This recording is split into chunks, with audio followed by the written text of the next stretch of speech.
ইতিহাস কখনো হারায় না।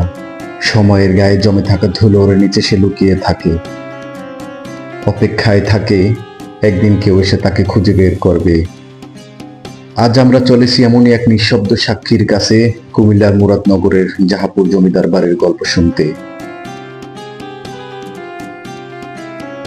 জাহাপুর একটি শান্ত গ্রাম, কুমিল্লার মুরাদনগর উপজেলায় অন্তর্গত। আর এখানেই দাঁড়িয়ে আছে একটি পুরাতন ভবন, যেটি একসময় ছিল জমিদারের ঐশ্বর্যের প্রতীক। জাহাপুর জমিদার বাড়ি, যার ইতিহাসে জড়িয়ে আছে ব্রিটিশ আমলের সাথে। এই বাড়িটির নির্মাণ শৈলীতে ছিল ইউরোপিয়ান এবং বাংলার স্থাপত্যের মিশ্রণ।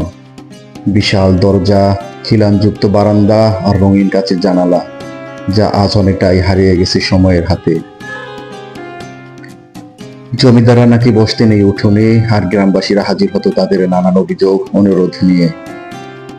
জাহাপুর জমিদার বাড়ির প্রতিষ্ঠাতা ছিলেন জমিদার জগদীশ চন্দ্র রায়, যিনি স্থানীয় জনগণের শিক্ষার প্রসারের জন্য অনেক ভূমিকা রেখেছিলেন।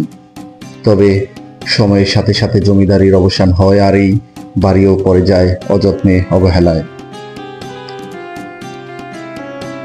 জাহাপুর জমিদার বাড়ি শুধু একটি ভবন নয়, এটি আমাদের অতীত, আমাদের শিকড়। প্রয়োজন তার সংস্কার, প্রয়োজন তার সচেতনতা।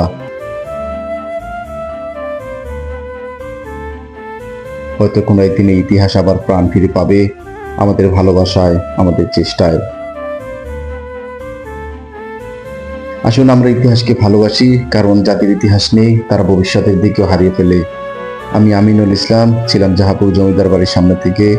দেখা হবে অন্য এক ইতিহাসে, অন্য এক পথে।